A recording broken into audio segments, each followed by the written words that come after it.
Wow, it is all kicking off. Donald Trump, has he fallen out with Netanyahu? Is he turning on Israel in a way you wouldn't expect from a US president? Or was this just theatre? Where do you things stand now with this so-called ceasefire? We do know how Israel has interpreted ceasefires. Clue, it generally doesn't involve ceasefire. What happens next in terms of Iran, the whole question of nuclear bombs and all the rest of it, but also Gaza, Palestine, completely erased from the headlines and already been dropped out. Israel is not exactly gutted about this. No better person to speak to than Jasmine El-Gamal, who is a brilliant foreign policy analyst, but also a former Pentagon Middle East advisor. So has a particularly, I would say, interesting vantage point in all this. How you doing? Great to see you. Good to see you, Owen.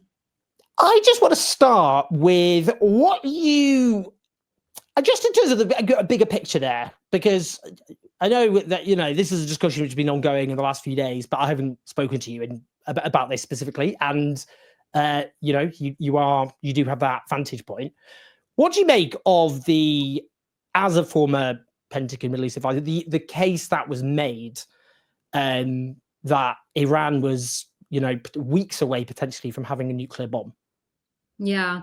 Listen, it's not just from my vantage point as a former Pentagon advisor. So I advised on the Middle East in the Office of the Secretary of Defense during the Obama administration. I was a civil servant, but my time coincided with the Obama administration.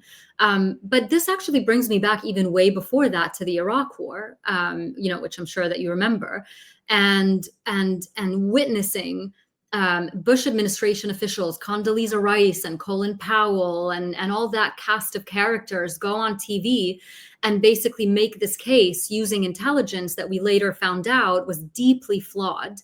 And that idea that when a political decision has already been made to go to war, it is really, really, really dangerous, because then you take that intelligence and then you shift it and shape it basically to bolster your case. Now, when we talk about intelligence, for people who don't know what intelligence means, it's really data points. This person went here. This person spoke to this person on the phone. These things, we can see them happening. But what does it all mean? That interpretation of the intelligence is what differs from situation to situation, from intelligence agency to intelligence agency, from country to country. And so when you, as a political leader, have already decided that you want to go to war with X country, it's really, really easy then for you to take all these random data points that you see in front of you and decide that you're going to put it together in a way that fits your narrative. You see what you want to see, basically. I mean, Tulsi Gabbard, who obviously was appointed as the head of national intelligence by Donald Trump himself. I mean, back in March, he said that it was her assertion that the conclusion of the US intelligence community is that Iran wasn't building a nuclear bomb. And then Trump came out and said she was wrong, which is extraordinary because she appointed him to that. He appointed her to that position, but then she suggested actually this was out of context and all the rest of it. What do you think about what happened there? I don't know if you remember, a few weeks ago, there was a story going around about how Tulsi Gabbard was considering hiring making the presidential daily brief almost like Trump would be watching television, because that's how he usually gets his news and his intelligence. And he has such a short attention span. So she was trying to find ways to make it more interesting for him. I mean, this is not a president that is known in this term or his last term for being a really detail-oriented person. He gets bored quickly. And so I don't imagine that he himself had really been paying attention and poring over these intelligence reports and these data points. Like I said, he probably was just asking people that he trusted, what do you make of this? What do you think of this?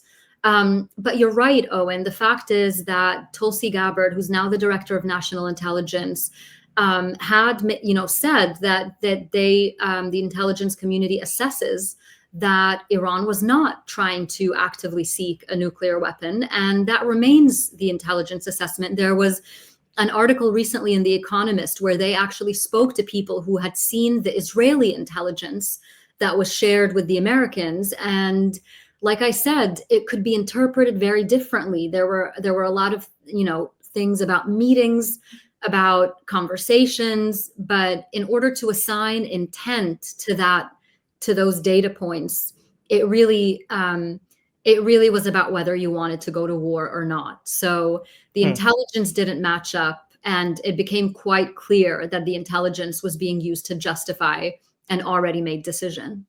Before I ask you about the shenanigans, let's put it that way, involving Trump today, I mean, because you mentioned the spectre of Iraq, which obviously has been looming over all of this for the last few days, and marshalling of intelligence.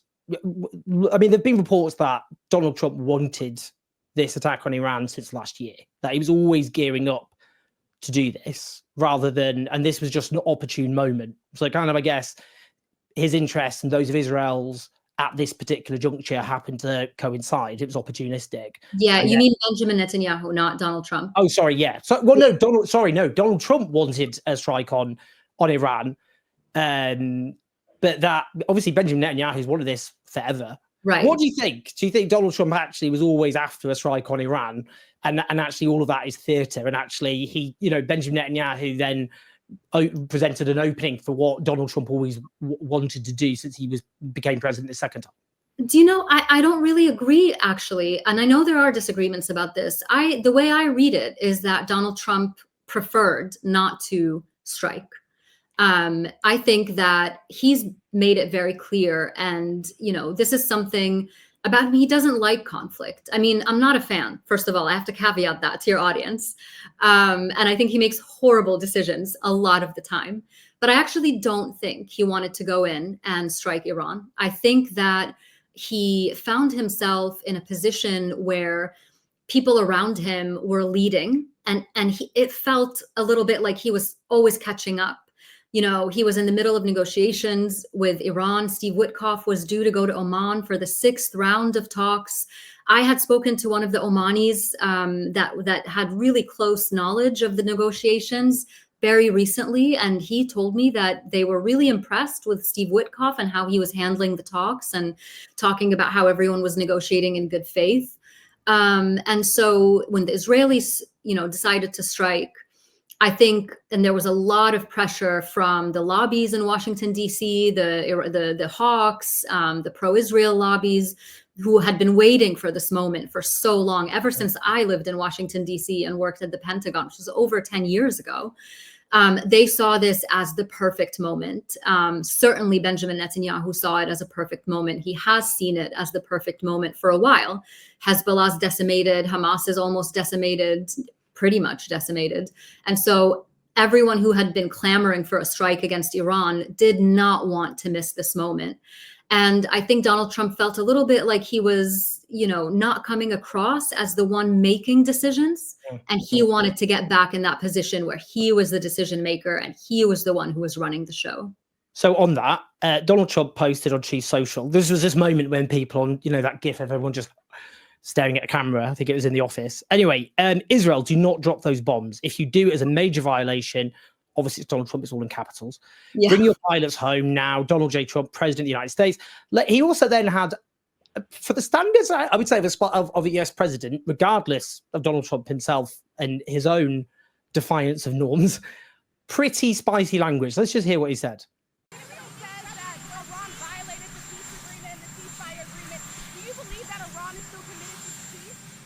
Yeah, I do.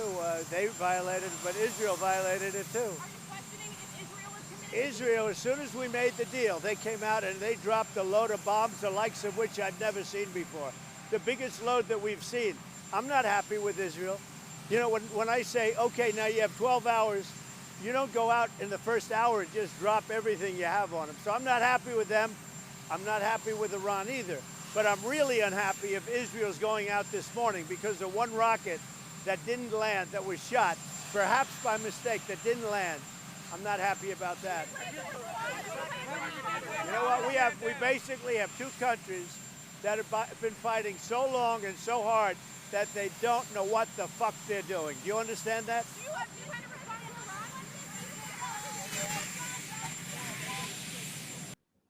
in Iran? What do you make of that? Because I guess a lot of people, well, you can just interpret this as theatre and all the rest of it.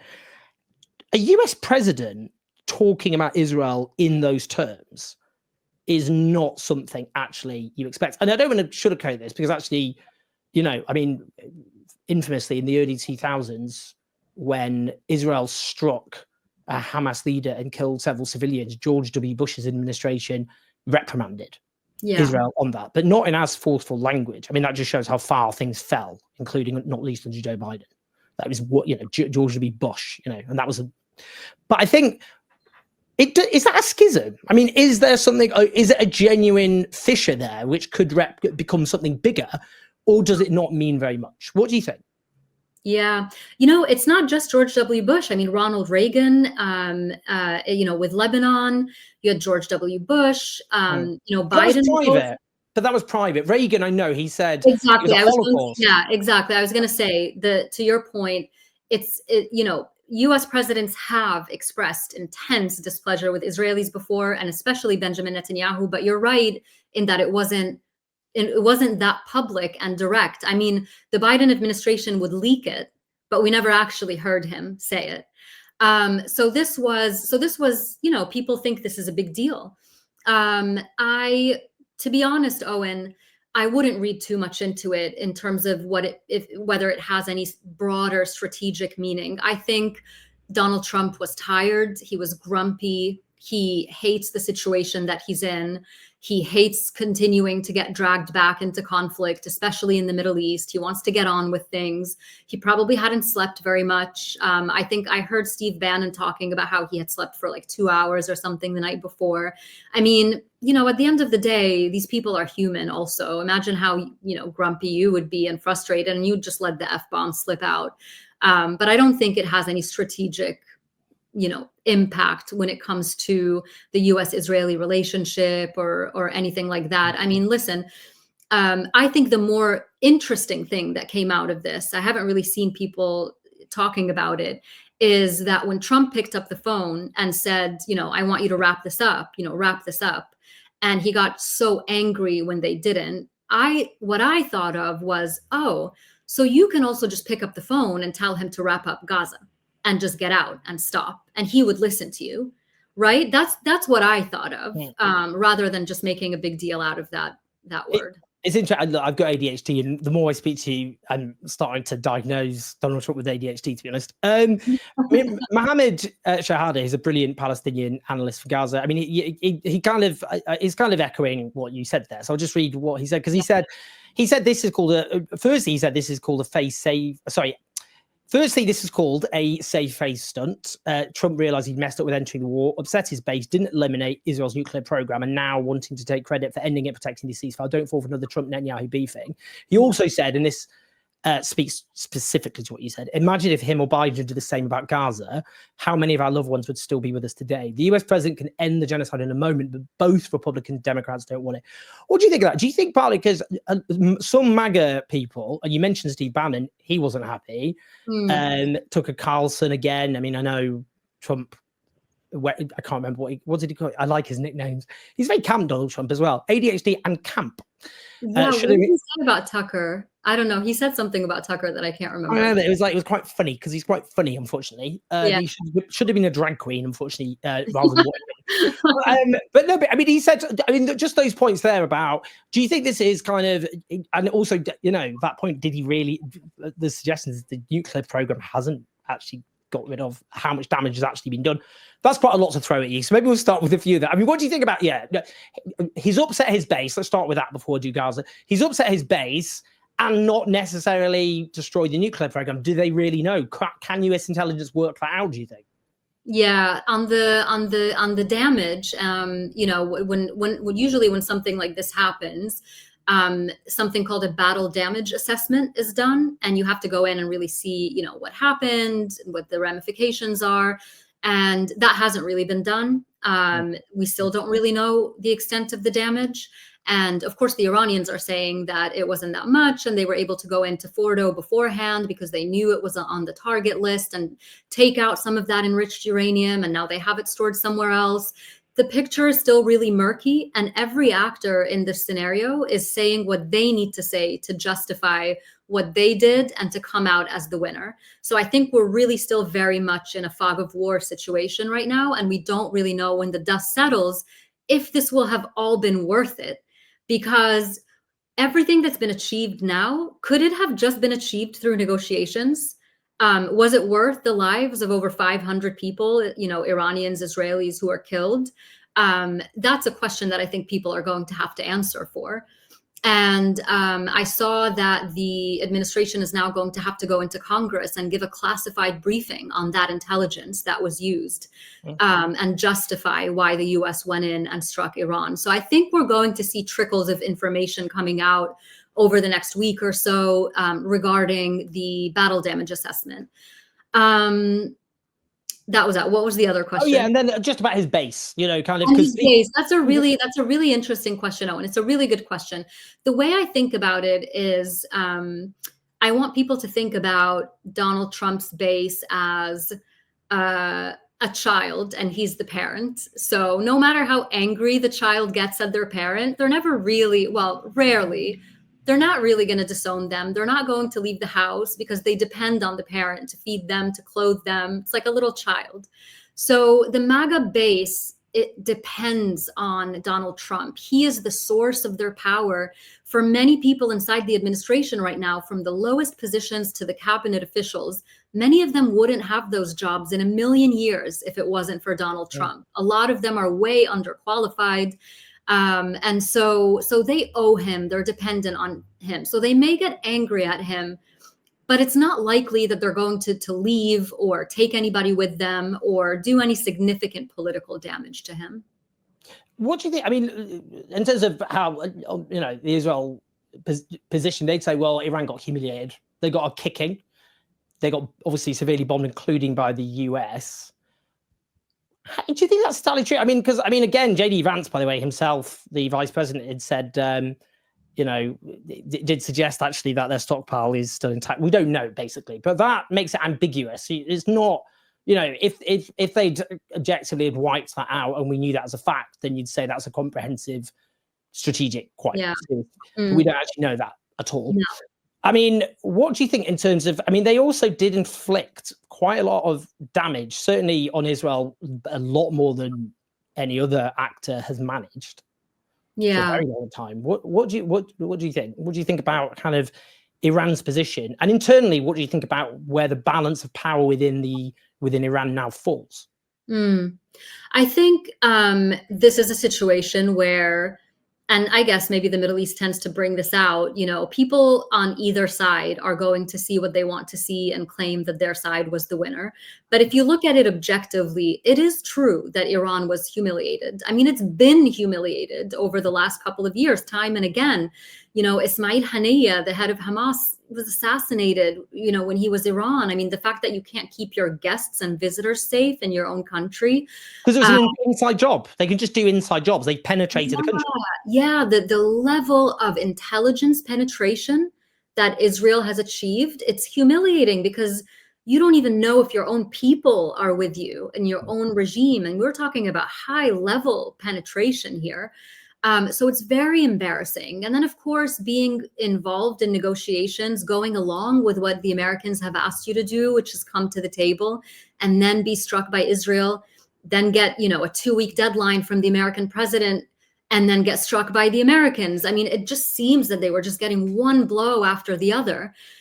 But on the other hand, what we saw coming out of Tel Aviv, those images, those bombings, the missiles, people getting hurt in a way we really haven't seen. And Israel is a really small country and they're not used to seeing and experiencing all of that. So that was really awful as well. And I think that really also, this is a continuation. I think this has happened over the last 2 years as well, is that there's been a steady degradation of this image of Israel as untouchable. It is not untouchable. The fact that it hasn't been able to defeat Hamas in 2 years, the fact that it keeps having to go back and strike Lebanon again, it can't abide by any ceasefires. That's not the action of a country that is strong and secure in itself and its capabilities. So I think both countries suffered a huge blow. in their own way and proportional to their own capabilities. You know, these are not two countries that have parity. They're not equal, but relatively speaking, they both suffered major damage. Before I just ask you about Gaza, I mean, in terms of just finally on Iran, I mean, where do you think this leads the, I would say, the international order, such as it exists?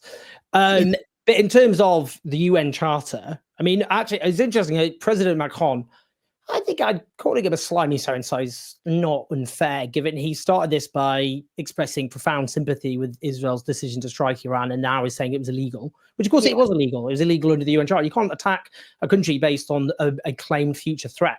I mean, that's Russia's justification for invading Ukraine. You can't do that. It's illegal. You can't. If there's if there's an actually imminent armed threat, which you can prove, you know, that's different. But in any case, you can't do a defensive maneuver and attack a country based on, you know, anyway, the basis is beyond questionable. But what do you think? I mean, in terms of where that leads, the kind of what other countries now do, because what we've seen even before, obviously, the genocide began in Gaza, but just the destruction of any basic norms of, you know, because, you know, you just legitimize the trashing of any rules whatsoever. Because even, you know, we talk about the run up to Iraq. I mean, I know it was a land invasion, but, you know, George W. Bush's people, who we rightly look back at and consider maniacs, they went bent over backwards in theatre, at least, to go through the United Nations. You know? People kind of forget that often. You know, there's a whole drama about the second resolution. I don't know that it didn't happen, but I mean, what do you think in terms of, and where does this leave a kind of the lessons learned by other countries, where they think, actually, to be honest, you need to get yourself a nuclear bomb if you don't want to get attacked? I mean, that is where does the non-proliferation treaties, you know, land in this? Oh, totally. I mean, this isn't just about the last 12 days. This is about decades, but we won't go into decades. Let's just talk about the last 2 years. Let's just talk about post October 7th. International law is it's so pathetic, to be honest, to talk about international law these days, to hear Europeans, to hear Americans come out and talk about international law is pathetic. I don't really have another word for it. There has been absolutely uneven application of law. If you just compare the Western reaction to the Russian invasion in Ukraine and Israeli actions in Gaza, I mean, we have a situation now where, I mean, I know you've talked about it, and you were one of the early ones, you know, using the word genocide. And, before it became very fashionable to say genocide now. The fact is that there is almost a wall-to-wall consensus now with international experts, human rights experts, genocide experts, historians who are saying that what is happening is a genocide. And so to have that happen, you know, and live streamed, by the way, so not like, oh, we didn't know, oh, we didn't see, and to have the standard, almost robotic response over and over again to anything, to be, we believe in Israel's right to defend itself. It's almost comical, because sometimes the statements don't even match the question. They're asked a question about something, and then they'll just say Israel has a right to defend itself. And that, frankly, does a disservice to Israelis. You have thousands of Israelis who are protesting in their streets, who I speak to almost on a weekly basis, who are saying your support, your uncritical support for this Israeli government is harming us. So you think you're being a friend to Israel? You're not. So all of this is really just to say that we have seen this steady erosion of norms over the last couple of years, and it's culminated. And of course, not to mention the extrajudicial assassinations that have been happening, you know, assassinations in Lebanon, assassinations in Iran, assassinations, you know, all across the region. Can you imagine, Owen? And this is, you know, take away what you think about Iran. And, you know, Iran is no innocent saint in all of this. I mean, Iran has sown destruction and death in the region for decades. This Iranian regime, not innocent, but just imagine what the world would look like if every country decided to just whack any leader that they didn't like, or just to go in and quote unquote prevent something that they thought might one day happen, what would that world look like, right? And so if you look at where we are now, we are in that world where people who enter into negotiations get bombed, where you can get a deadline from the US president to think about something and get bombed, where countries that have nuclear weapons or that have a massive amount of economic power don't really get messed with, and countries that don't become scapegoats. So the natural conclusion that you would come to if you were a world leader is, we better amass some power now. Because if we don't, look at what's happening to everyone around us who doesn't. And that's a really dangerous world to live in. Just finally, Gaza, which you talked about there. I mean, we've already had, I don't know how many months it is now. So it's getting on for 21 months in a couple of weeks. So it's 20 and a half months. Yeah. Of just, as you say, live streamed daily genocidal depravity. And, you know, as again, you alluded to, I mean, no crime's been as documented as it actually happened. I mean, all the evidence is just there. Not all the evidence. We should be clear about that, actually. I mean, we don't know actually, you know, it's the tip of the iceberg in a sense. It's not like every crime in Gaza committed by the Israeli state, I'm afraid, is being videoed. Or is being videoed, and the footage, you know, the people are killed just after they've filmed it. We don't know. We're going to find out a lot more after this is all over. Absolutely. But we know every war crime under the sun has been committed. And we know as Iran was being attacked and that mini war was going on, every single day, starving Palestinians were being massacred as they sought food. I'm just wondering, just in terms of what's happened there, in terms of Gaza being driven off the agenda, but also, I mean, is there any hope? Is there actually, does this now with Israel mean they, you know, that if they have to go, we declare victory with Iran, regardless of whether or not there is a victory or not, but if they, for political reasons, have to do that, you know, it's a total victory, etc. Doesn't that increase pressure on them to cease the genocidal onslaught in Gaza? What do you think? Just in terms of what's happening in terms of Gaza being driven off the agenda, but do you think could there be an opening for something for this to stop? I think I said this months and months and months ago, and I don't remember where I said it or if I posted it. I said that this will end when Benjamin Netanyahu wants it to end. And I hate saying that. I actually have a really hard time. You know, the more, as you said, the more it goes on, the more, even as an analyst, you're just like, what do you say? You know, what is there left to say? What is the one thing you can say that will resonate with someone who still thinks that this is not a genocide, or that this is okay to keep going, or that says, oh, you know, whatever, I won't think about it. It's too much, you know. So it is really difficult to talk about it, but we have to. Of course, we have to, because there are people, you know, Palestinians in Gaza who are dying every single day, dying of hunger, dying because they're being murdered, you know, imprisoned. And of course, this is not to say anything about the West Bank, which is horrendous as well. Just because it's not a genocide there doesn't mean it's not horrendous. So there's still ethnic cleansing. There's forced displacement. 40,000 people forced to leave their homes in recent months and told they can't come back. This stuff is not normal stuff that human beings are meant to be able to process in any capacity. And so there is this strategy of just overwhelming the mind, overwhelming the capacity of anyone to say or do anything about it. And then there was also this distraction with Iran. And then we can't not speak about Netanyahu's political troubles at home and how that's a distraction from that as well. Bill Clinton, of all people, just came out recently and said Netanyahu needs war with Iran to survive politically, right? So it's not a secret, right? It's not, this is about a man, this is about a government, it's about a deliberate decision to ally with the most extremist elements of Israeli society, who mistreat their own people, who don't care about their own hostages.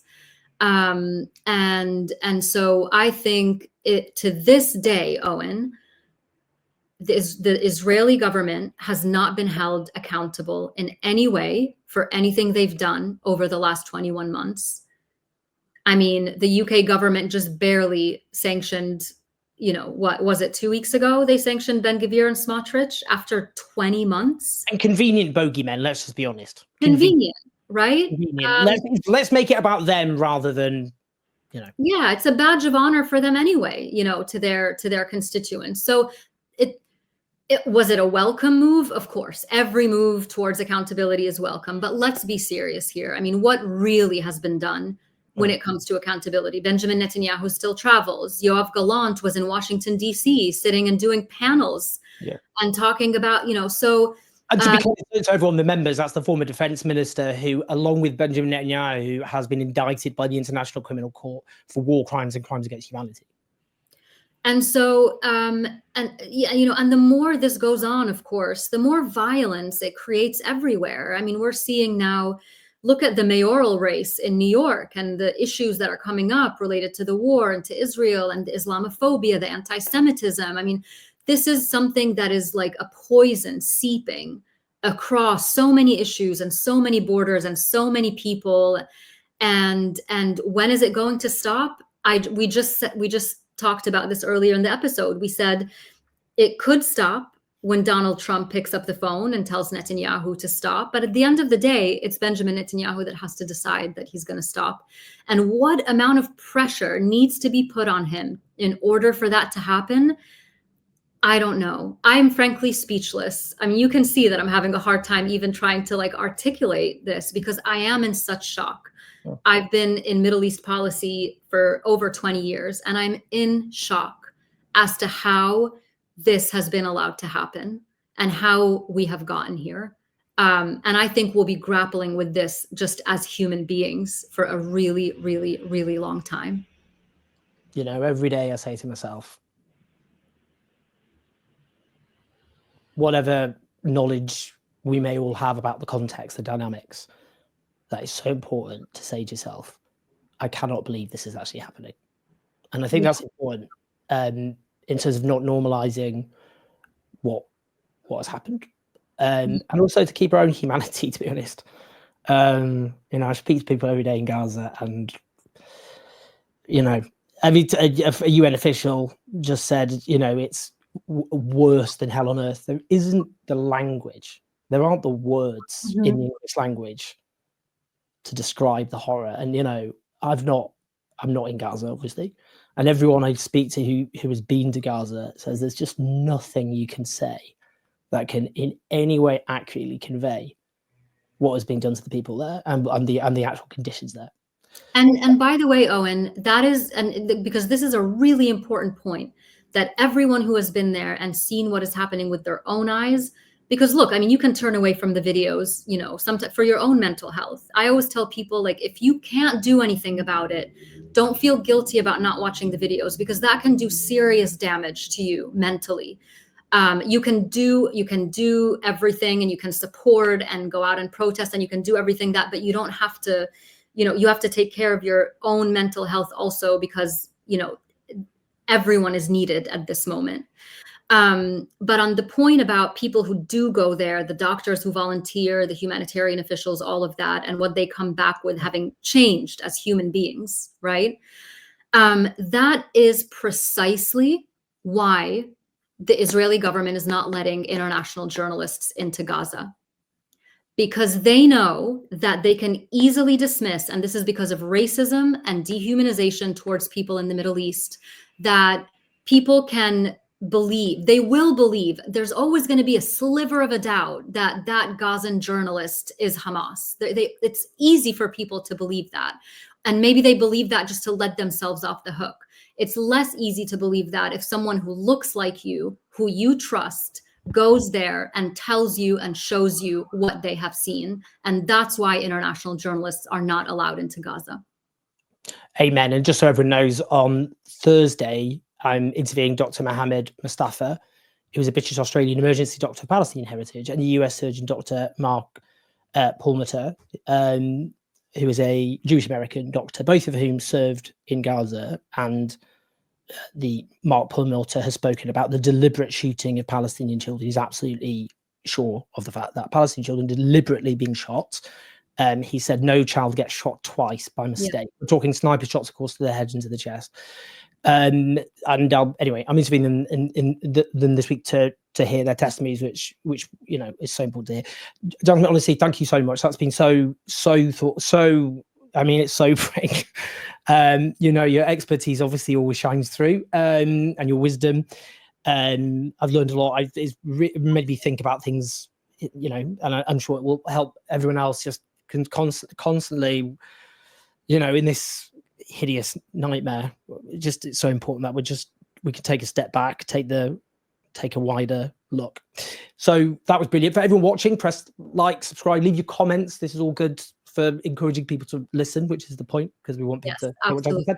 Share the video, everyone. But Jasmine, thank you so much. Brilliant stuff. And thank you. great stuff. Cheers. Thanks.